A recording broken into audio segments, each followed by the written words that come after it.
Bonjour, allez, une nouvelle vidéo et là tout de suite, oh j'ai ma chaise qui fait on va faire une vidéo, ce sera la première partie de la rentrée littéraire. Donc ça y est, j'ai lu 4 livres de la rentrée littéraire et je fais une vidéo aussitôt pour vous en parler. Alors, on va parler en premier de la lecture qui m'a pas du tout plu, une grosse déception. Ensuite, on parlera d'une lecture sympathique, puis d'une très bonne lecture et on terminera sur un coup de cœur. C'est pas mal.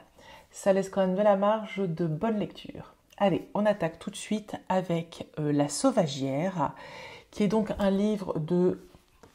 J'ai pas retenu son nom, elle s'appelle Corinne. Corinne Morel Darleux. C'est son premier roman, c'est une écrivaine jeunesse. Elle est aussi, je crois, femme politique et militante écologiste. Et voilà. Et c'était son premier livre adulte aux éditions d'Alva. J'étais hyper contente de découvrir son livre. Cette couve est magnifique. Moi qui dessine en ce moment, je fais beaucoup de dessins avec ce système de traits là. Je trouve ça hyper beau. Et le livre a été une grosse déception. Alors, La Sauvagière, c'est une sorte de fable ou de conte. Un truc un peu moderne. Les thématiques sont femmes et écologie. Donc, sur le papier, c'était parfait pour moi. Et donc, ça raconte l'histoire d'une jeune femme qui commence à vivre un peu en marge de la société, à remettre en question pas mal de choses. Et elle essaie de trouver du travail, elle essaie de s'intégrer dans un premier temps. Et très vite, elle ne trouve pas son compte. Et elle achète une moto et avec cette moto, elle trouve une certaine liberté. Donc la moto, c'est le point de départ de quelque chose, d'une liberté dans la nature. Elle a un accident de moto, un grave accident. Et à partir de là, je vais être honnête, je n'ai plus rien compris. Alors, j'ai bien compris qu'il s'agissait de l'histoire d'une jeune femme qui veut lâcher prise avec la société, qui veut un retour vers la nature.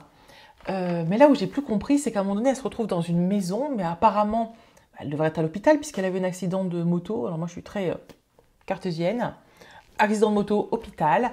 Et je sais pas, donc elle est avec des femmes, 2 femmes. Et mais j'ai pas compris. En fait, j'ai pas compris. Est-ce que c'est des animaux? Est-ce que c'est vraiment un conte et c'est des femmes qui se transforment en animaux, en renards? J'ai rien compris. Je suis désolée, je n'ai rien compris à ce livre. Ça me désespère. J'aurais tellement aimé et comprendre. Il est pas long en plus. Il est même pas très difficile à lire. Mais juste, je crois que j'ai pas compris le propos. Oh, ça m'a déçue, ça m'a énervée. Alors, la langue est belle. Franchement, l'écriture est très belle. Cette jeune femme, je sais pas, elle a une quarantaine d'années, elle est hyper intéressante. Mais bon sang, je suis totalement passée à côté. Donc, je ne peux pas vous en dire plus, je ne vais rien vous dire de plus parce que je n'ai rien compris du tout. J'ai pas compris où elle voulait en venir. Bon, ça a été une grosse déception. Roman suivant. Alors, le livre suivant, c'est pas un roman, c'est un livre, c'est un documentaire. Alors, je l'avais demandé chez Sonatine, pensant que c'était quelque chose d'assez romancé. En fait, pas du tout. C'est les écrits très personnels de Clarisse Serre, surnommée la Lionne du Barreau. Et Clarisse Serre partage avec les lecteurs qui elle est, ce qu'elle est, ses pensées. Donc, vous avez à la fois ce qu'elle a vécu, comment elle a grandi, comment elle est devenue avocate, qu'est-ce qui s'est passé, pourquoi est-ce qu'elle est partie de Paris pour être avocate à Bobigny, quels ont été ses choix de carrière, qui elle a rencontré. Donc, elle défend les bandits. Et voilà, vous avez des échanges. Alors, elle cite beaucoup de noms, donc sûrement des grands noms d'avocats parisiens. Elle raconte beaucoup d'anecdotes, beaucoup d'expériences personnelles. Elle donne son avis sur les faits de société. Très clairement, elle a un avis très tranché sur beaucoup de choses, donc elle le donne. Chaque chapitre qui est très court est une approche d'un morceau de quelque chose. Un morceau de sa vie, un morceau d'un fait de société, un morceau plus philosophique, un morceau très prosaïque. Voilà. Et ainsi, elle scande son roman, enfin son livre. Et voilà. Donc j'ai beaucoup apprécié de le lire. Après, ça m'a pas plus emballé que ça. je ne peux pas dire que je regrette de l'avoir lu parce que j'étais contente d'apprendre toutes ces choses sur cette avocate que je ne connaissais pas du tout. Mais bon, voilà, pas foufou, pas transcendant. Bon, on arrive au livre que j'ai beaucoup aimé. Et là, je vais vous parler de L'heure des oiseaux de Maud Simoneau, un livre que j'ai beaucoup aimé. Alors, on est à Jersey en 1959 et on suit le parcours dans un orphelinat d'une petite fille et d'un petit garçon. Voilà. Ça raconte un petit peu leurs aventures. On raconte aussi, mais alors c'est très très bien fait, c'est très léger, la maltraitance que les enfants subissent dans cet orphelinat. Dans une vidéo précédente, je vous avais parlé de Magdalene Sisters. On est dans cette idée de maltraitance, de violence faite aux gens ici dans un orphelinat. Mais c'est très subtil, c'est pas du tout frontal, c'est très bien amené. Et comme la langue est très poétique, c'est pas violent, c'est pas douloureux. Moi, c'est une lecture que j'ai faite très facilement, que je suis ravie d'avoir faite parce que c'était très beau. Et donc, en parallèle de l'histoire qu'on suit dans l'orphelinat, on est 60 ans plus tard et on suit l'héroïne qui est ornithologue, donc l'heure des oiseaux, et qui va à Jersey pour remonter l'histoire de cet orphelinat. On découvre assez rapidement, c'est pas un spoil, hein, on devine on nous le dit très vite, qu'elle est là pour son père. Son père qui a été orphelin, et voilà. Et donc, elle veut remonter le fil de l'histoire, essayer de trouver des gens qui pourront l'aider, qui pourront lui raconter l'histoire, parce que son père perd la boule et vit très mal. En fait, il a vécu toute sa vie en acceptant d'avoir été orphelin. Et là, tout d'un coup, il a besoin de savoir ce qui s'est passé avant qu'il ait été adopté par une famille très sympathique, très aimante. Il sait qu'il y a eu quelque chose de douloureux et il n'arrive plus à retrouver quoi. Et donc, sa fille part à Jersey pour essayer de remonter le fil. Donc, ça va pas être simple, parce qu'évidemment, les gens ils sont hyper causants. Ils n'ont pas envie de lui raconter des trucs. Donc, voilà, elle se retrouve face au mutisme par les gens autour d'elle. Et en parallèle, vous avez la description de l'île, et c'est très beau. Toujours, bon, c'est vraiment en lien avec la langue, mais c'est vraiment très joli.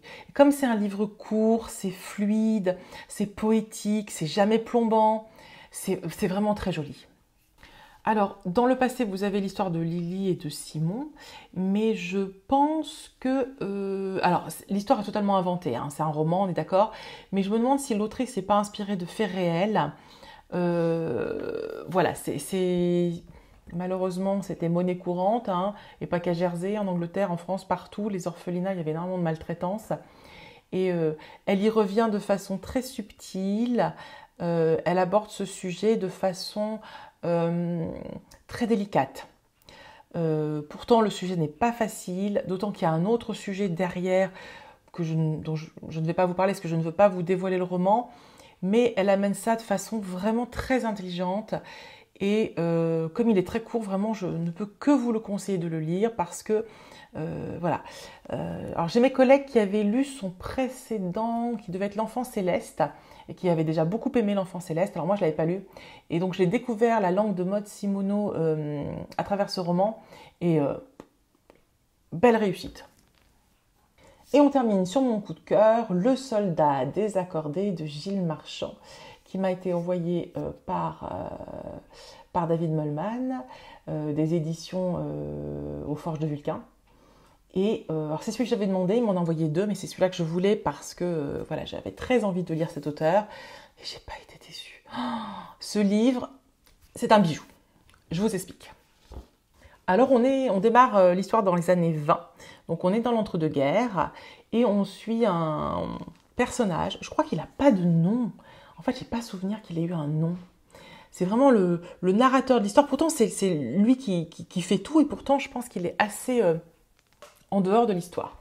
Et donc, cet ancien soldat qui a peu de vie, voilà, même si on apprend pas mal de choses sur son passé pendant la guerre et sur son passé amoureux, voilà, il mène des enquêtes, il est payé par des gens pour retrouver des soldats, pour retrouver des gens qui ont disparu, parce que pendant la guerre, il y a plein de gens qui n'ont pas eu de réponse. entre ceux qui voilà, qui ne sont pas trouvés, ceux dont on sait qu'ils sont vivants mais dont on ne sait pas où ils sont, ceux dont on pense qu'ils sont morts mais on n'est pas certain. Et puis il y a aussi des familles qui niaient la mort. Ils disaient non, non, mais c'est pas possible, il n'est pas mort. Et donc là, il va être engagé par une femme qui nie totalement la mort de son fils. Pourtant, l'armée lui a dit que son fils était mort et elle dit non, c'est pas vrai, il n'est pas mort. Donc il faut remonter le fil de l'histoire et il faut trouver ce qui s'est passé. Il faut retrouver mon fils parce que je sais qu'il est vivant. Et l'enquêteur assez vite a la piste d'une jeune Allemande. Pardon, elle n'est pas du tout allemande, elle est alsacienne. Mais bon, à l'époque, l'Alsace, c'était un peu problématique, donc parce qu'ils étaient un peu allemands aussi. Et on remonte le fil de cette histoire d'amour. Et donc vous avez la mère qui nie totalement que son fils avait une fiancée, alors que c'est quand même le début de l'enquête. Et puis lui qui se dit que non, en fait la piste elle est là. Et on va remonter cette histoire. On va remonter l'histoire d'amour, on va remonter l'histoire de la guerre. En parallèle, vous avez des petites choses sur lui, sur son histoire d'amour à lui. Oh, c'est si joli, mais c'est si beau. Il y a des beaux passages, il y a des belles phrases. J'ai pris en photo des trucs, j'ai surligné des passages. C'est vraiment très joli. On a aussi un petit peu du contexte politique, on a une vision de la société à ce moment-là, entre 1920 et quelques années plus tard. On a une vision de la cruauté, de la difficulté de la guerre, de la cruauté de la guerre pour les deux camps, de la difficulté d'être alsacien parce que on est allemand, on est un peu français, et en gros, personne ne veut vraiment de vous, et en même temps, tout le monde veut de vous dans son camp. Enfin bon, bref, c'est une horreur. Il y a vraiment plein de beaux passages, et il y a un tout petit peu de réalisme magique, parce qu'on nous parle d'une fée. Ah, c'est pas une fée, c'est quoi déjà? Comment elle s'appelle? C'est pas une dame blanche. Bref, une femme qui viendrait et qui parlerait aux soldats, et elle disparaît dans le brouillard. Donc vous avez en plus ce côté c'est vraiment mais minuscule, un tout petit peu magique, mais qui est très beau, qui est très, très subtil. Ça nous parle aussi des éclopés, parce que notre enquêteur, il lui manque une main. Voilà, il croit sur son chemin des gueules cassées, des hommes handicapés. Ça nous parle de la difficulté du retour. Bref, c'est un roman qui est court, mais qui aborde moult sujets. Que j'ai trouvé vraiment très très très très bien, qui pour l'instant a été mon coup de cœur de la rentrée littéraire. Alors je sais que je suis quasiment sûre que je vais en avoir un autre, puisque je vais attaquer bientôt L'été où tout a fondu de Tiffany McDaniel. Et bon, alors j'ai adoré Betty, tout le monde ne parle que de ce roman, donc je sais que je vais adorer. Mais pour l'instant, comme je ne l'ai pas lu, Le Soldat désaccordé est mon coup de cœur de la rentrée littéraire. Donc franchement, ne boudez pas votre plaisir et allez lire ce très très joli roman de Gilles Marchand. Il en vaut la peine. Puis la couve est toute belle. Les couves de Forges de Vulcain sont très jolies. J'aime beaucoup le travail graphique qui est fait sur leurs livres. Et donc voilà. C'est tout pour aujourd'hui. Je reviens, je pense que la semaine prochaine, je n'en aurai pas lu 4, donc ce sera sûrement un point de lecture de mes lectures d'été ou autre chose. Mais je reviens rapidement vous faire une deuxième salve de romans de la rentrée littéraire.